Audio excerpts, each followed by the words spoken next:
Unit 2 agronomy के सिद्धांत principles of agronomy.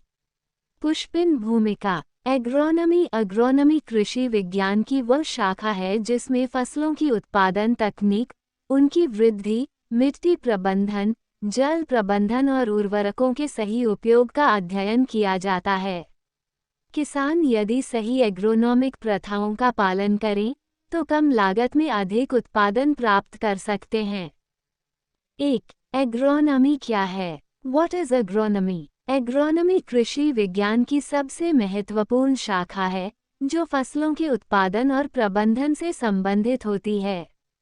इसमें मिट्टी, जलवायु, बीज, उर्वरक, सिंचाई, खरपतवार नियंत्रण और कटाई के तरीकों का अध्ययन किया जाता है। इसे फसल उत्पादन और मिट्टी प्रबंधन का विज्ञान भी कहा जाता है। 2. एग्रोनॉमी के मुख्य घटक मेजर कंपोनेंट्स ऑफ एग्रोनॉमी। ए. मिट्टी प्रबंधन सॉइल मैनेजमेंट। मिट्टी की उर्वरता बनाए रखने के लिए उर्वरकों, जैविक खाद, हरी खाद और फसल चक्र का सही उपयोग।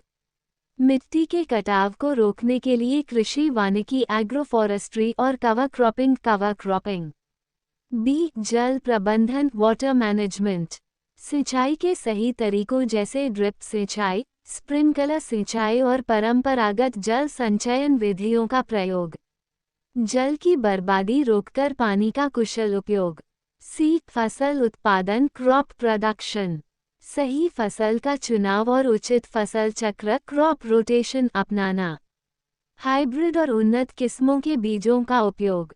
डी. खरपतवार प्रबंधन वीड मैनेजमेंट। अवांछित पौधों खरपतवार को नियंत्रित करने के लिए यांत्रिक जुताई, रासायनिक कीटनाशक और जैविक तरीकों का उपयोग। ई. पोषण और उर्वरक प्रबंधन न्यूट्रिएंट और फर्टिलाइजर मैनेजमेंट। सही मात्रा में nitrogen and phosphorus P potassium के का उपयोग। जैविक खाद और हरी खाद का प्रयोग। 3. एग्रोनॉमी का महत्व इम्पोर्टेंस ऑफ एग्रोनॉमी। कृषि उत्पादन बढ़ाने में मदद करता है। मिट्टी की उर्वरता और जल संरक्षण को बनाए रखता है। पर्यावरण अनुकूल खेती को बढ़ावा देता है। सिंचाई और उर्वरक प्रबंधन में सहायता करता है। खरपतवार, कीट और बीमारियों से फसलों की सुरक्षा करता है। पुष्पिन निष्कर्ष। एग्रोनॉमी एक महत्वपूर्ण कृषि विज्ञान है जो आधुनिक खेती के सभी पहलुओं को नियंत्रित करता है।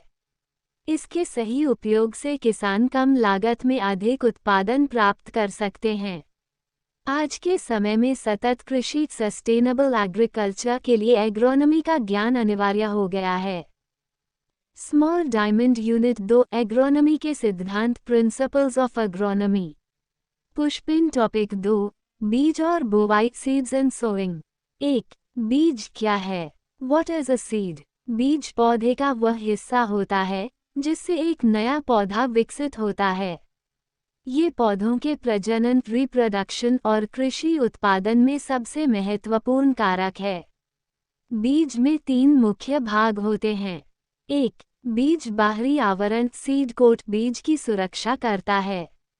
2. भ्रूण एम्ब्रियो जिससे नया पौधा विकसित होता है। 3. एंडोस्पर्म भ्रूण को पोषण प्रदान करता है। 2. बीज के प्रकार टाइप्स ऑफ सीड्स। ए. जैविक आधार पर बेस्ड ऑन बायोलॉजिकल क्लासिफिकेशन। 1. सजीव ऑर्थोडॉक्स सीड्स ये सामान्य तापमान पर लंबे समय तक संग्रहित किए जा सकते हैं जैसे गेहूं, मक्का। 2. अर्ध सजीव रिकैल्सिट्रेंट सीड्स ये जल्दी खराब हो जाते हैं और विशेष परिस्थितियों में संग्रहित किए जाते हैं जैसे नारियल, आम। बी. उपयोगिता के आधार पर बेस्ड ऑन यूसेज। 1. संकर बीज हाइब्रिड सीड्स वैज्ञानिक तरीके से विकसित उच्च उत्पादकता वाले बीज। 2. जीएमओ बीज जेनेटिकली मॉडिफाइड सीड्स आनुवंशिक रूप से संशोधित बीज जो कीट व रोग प्रतिरोधी होते हैं। 3. देशी बीज इंडिजिनस सीड्स पारंपरिक बीज जो स्थानीय जलवायु के अनुकूल होते हैं। 4. बीज की गुणवत्ता सीड क्वालिटी। एक अच्छा बीज कृषि उत्पादन बढ़ाने में महत्वपूर्ण भूमिका निभाता है। उत्तम गुणवत्ता के बीज की विशेषताएं। उच्च अंकुरण क्षमता, हाई जर्मिनेशन रेट, 80% से अधिक बीज अंकुरित होने चाहिए। रोग मुक्त डिजीज फ्री, बीजों में कोई संक्रमण नहीं होना चाहिए। शुद्धता, जेनेटिक प्योरिटी, बीज में किसी अन्य प्रकार की मिलावट नहीं होनी चाहिए। उचित नमी, मॉइस्चर कंटेंट, बीज की नमी 10-12% से अधिक नहीं होनी चाहिए। 5. बीज उपचार, सीड ट्रीटमेंट। बीज को स्वस्थ और रोग मुक्त बनाए रखने के लिए विभिन्न विधियों का उपयोग किया जाता है। 1. रासायनिक उपचार, केमिकल ट्रीटमेंट। कीटनाशकों जैसे कार्बेंडोजिम, थीरम से बीज को कोटिंग करके। 2. जैविक उपचार, बायोलॉजिकल ट्रीटमेंट। जैव उर्वरकों, बायोफर्टिलाइजर्स और ट्राइकोडर्मा जैसे फफूंदनाशकों का प्रयोग। 3. गर्म पानी उपचार, हॉट वाटर ट्रीटमेंट। बीज को 50 डिग्री सेल्सियस गर्म पानी में कुछ मिनट डुबोकर। 4. बुवाई, सोइंग। बुवाई कृषि की वह क्रिया है जिसमें बीज को मिट्टी में डालकर फसल उगाई जाती है। बुवाई के प्रकार, मेथड्स ऑफ सोइंग। 5. बीज दर और गहराई, सीड रेट और डेप्थ। बीज दर, सीड रेट, प्रति हेक्टेयर में प्रयोग किए जाने वाले बीज की मात्रा। बीज बोने की गहराई, सोइंग डेप्थ, छोटे बीज 1-2 सेमी और बड़े बीज 4-5 सेमी गहराई पर बोए जाते हैं। पुष्पिन निष्कर्ष। बीज और बुवाई किसी भी फसल उत्पादन का सबसे महत्वपूर्ण चरण होता है। अच्छे बीज का चुनाव, सही बुवाई तकनीक, उपयुक्त बीज दर और बीज उपचार से उच्च उत्पादकता प्राप्त की जा सकती है। आधुनिक कृषि में संकर बीज, जीएम बीज और जैविक बीज उपचार का महत्व तेजी से बढ़ रहा है। स्मॉल डायमंड यूनिट 2, एग्रोनॉमी के सिद्धांत, प्रिंसिपल्स ऑफ एग्रोनॉमी। पुष्पिन टॉपिक 3, फसल उत्पादन के कारक, फैक्टर्स अफेक्टिंग क्रॉप प्रोडक्शन। 1. फसल उत्पादन क्या है? What is crop production? फसल उत्पादन का अर्थ है भूमि, जल, उर्वरक, जलवायु और प्रबंधन तकनीकों का सही उपयोग करके अधिकतम कृषि उपज प्राप्त करना। फसल उत्पादन कई आंतरिक और बाहरी कारकों पर निर्भर करता है। 2. फसल उत्पादन को प्रभावित करने वाले प्रमुख कारक, major factors affecting crop production. 1. प्राकृतिक कारक, नेचुरल फैक्टर्स। 1. जलवायु, क्लाइमेट, तापमान, वर्षा, नमी और सूर्य के प्रकाश का फसल उत्पादन पर सीधा प्रभाव पड़ता है। 2. मिट्टी, सॉइल, मिट्टी की उर्वरता, पीएच स्तर, जल धारण क्षमता फसल की वृद्धि को प्रभावित करती है। 3. पानी की उपलब्धता, वाटर अवेलेबिलिटी, सिंचाई के उचित साधन होने से उत्पादन बढ़ता है। 4. सूर्य का प्रकाश, सनलाइट, प्रकाश संश्लेषण के लिए आवश्यक, जिससे पौधे भोजन बनाते हैं। बी. जैविक कारक, बायोलॉजिकल फैक्टर्स। 1. फसल का प्रकार, क्रॉप वैरायटी, उन्नत और संकर किस्में अधिक उत्पादन देती हैं। 2. कीट और रोग, पेस्ट्स और डिजीजेस, इनका अधिक प्रकोप उत्पादन को कम करता है। 3. खरपतवार, वीड्स, ये फसल के लिए पोषक तत्वों की प्रतिस्पर्धा करते हैं। 4. परागणकर्ता, पॉलिनेटर्स, मधुमक्खी और तितलियों जैसे कीट परागण में मदद करते हैं। सर्वाधिकार, कॉपीराइट, तकनीकी कारक, टेक्निकल फैक्टर्स। 1. बुवाई विधि, सोइंग मेथड, सही समय और विधि से बुवाई करने से उत्पादन अधिक होता है। 2. सिंचाई प्रणाली, इरिगेशन सिस्टम, ड्रिप और स्प्रिंकलर सिंचाई अधिक जल बचत और बेहतर उत्पादन देती है। 3. फसल चक्र, क्रॉप रोटेशन, सही फसल चक्र अपनाने से मिट्टी की उर्वरता बनी रहती है। 4. मशीनीकरण, मैकेनाइजेशन, ट्रैक्टर, हार्वेस्टर जैसी मशीनें खेती को आसान और प्रभावी बनाती हैं। सी. प्रबंधन कारक, मैनेजमेंट फैक्टर्स। 1. खाद एवं उर्वरक, मैन्योर और फर्टिलाइजर, जैविक और रासायनिक उर्वरकों का संतुलित उपयोग आवश्यक। 2. श्रम शक्ति, लेबर अवेलेबिलिटी, अधिक उत्पादन के लिए प्रशिक्षित श्रमिकों की आवश्यकता होती है। 3. संग्रहण और विपणन, स्टोरेज और मार्केटिंग, फसल कटाई के बाद सही भंडारण और विपणन उत्पादन की लाभप्रदता बढ़ाते हैं। 4. सरकारी नीतियां, गवर्नमेंट पॉलिसीज, न्यूनतम समर्थन मूल्य एमएसपी, सब्सिडी और कृषि योजनाएं उत्पादन को प्रभावित करती हैं। 3. फसल उत्पादन बढ़ाने के उपाय, ways to improve crop production, उन्नत किस्मों, हाइब्रिड सीड्स का उपयोग, आधुनिक सिंचाई तकनीकों को अपनाना, मिट्टी की उर्वरता बनाए रखना, कीटों और रोगों का जैविक और रासायनिक नियंत्रण, मशीनीकरण और नवीन तकनीकों का उपयोग।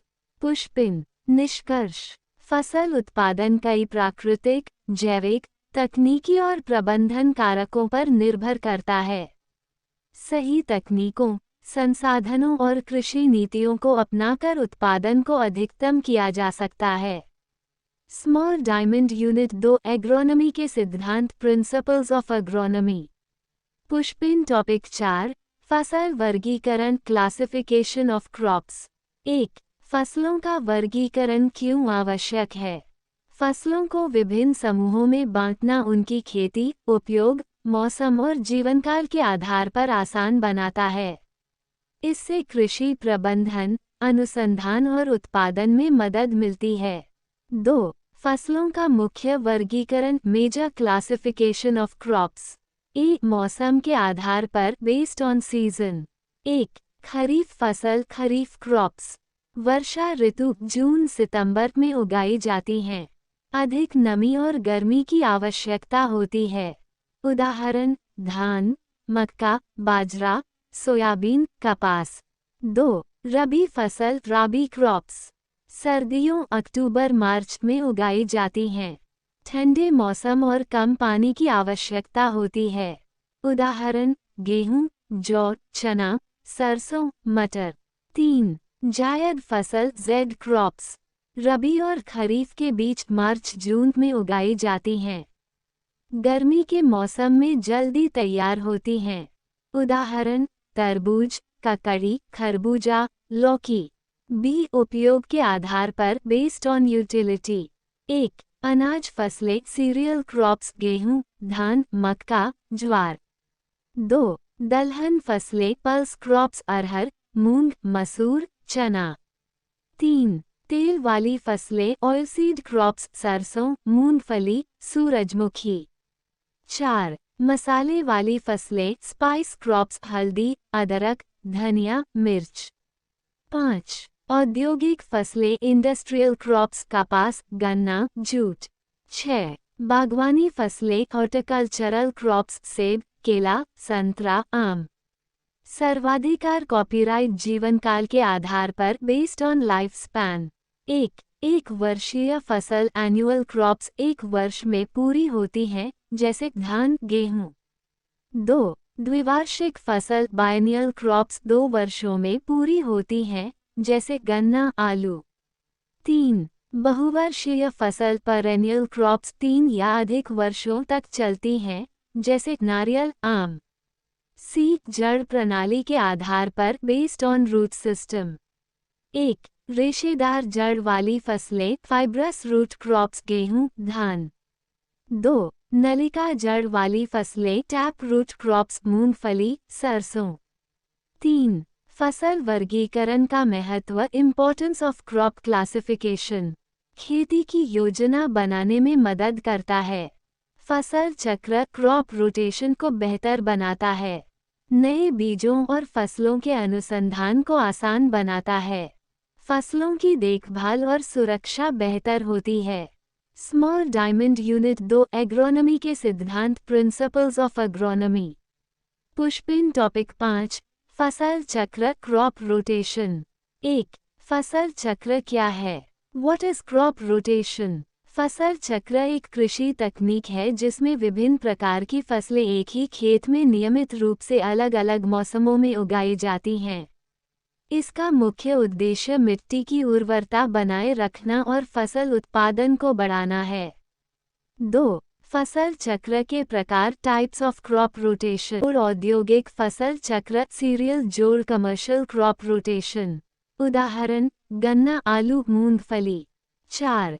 फसल चक्र के लाभ, बेनिफिट्स ऑफ क्रॉप रोटेशन।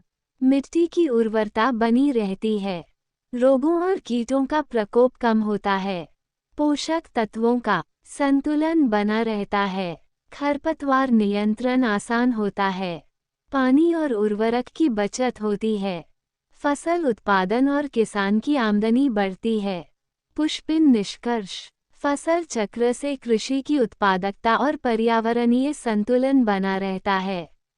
सही फसल चक्र अपनाने से मिट्टी की उर्वरता, जल उपयोग और रोग नियंत्रण में सुधार होता है। लाउडस्पीकर। अब आगे क्या चाहिए? पुष्पिन निष्कर्ष। फसल वर्गीकरण से किसानों को सही फसल उगाने और उत्पादन बढ़ाने में मदद मिलती है। विभिन्न फसलों की जानकारी होने से खेती का वैज्ञानिक और व्यावसायिक विकास संभव होता है। स्मॉल डायमंड यूनिट 2, एग्रोनॉमी के सिद्धांत, प्रिंसिपल्स ऑफ एग्रोनॉमी। पुष्पिन। टॉपिक 6, मिश्रित खेती, मिक्स्ड फार्मिंग। 1. मिश्रित खेती क्या है?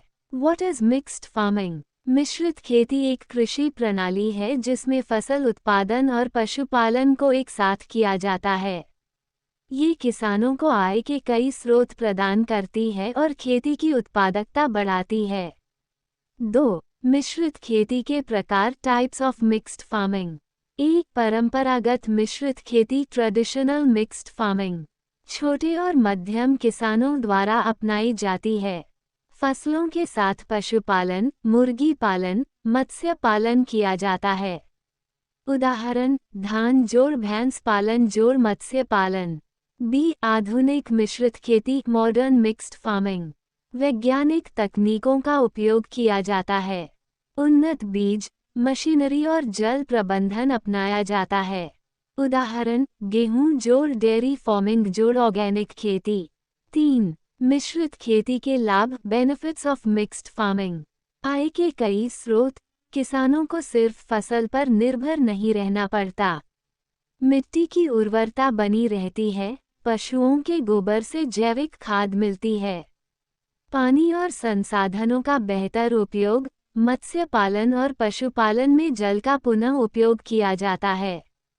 खतरे का संतुलन, अगर एक क्षेत्र में नुकसान होता है तो अन्य स्रोतों से मुनाफा हो सकता है। स्वास्थ्यवर्धक खाद्य उत्पादन, जैविक खेती और पशु उत्पादनों से पोषण बढ़ता है। पुष्पिन निष्कर्ष। मिश्रित खेती किसानों की आमदनी और कृषि की स्थिरता बढ़ाने में सहायक होती है। ये कृषि संसाधनों के कुशल उपयोग और पर्यावरण संरक्षण में भी मदद करती है।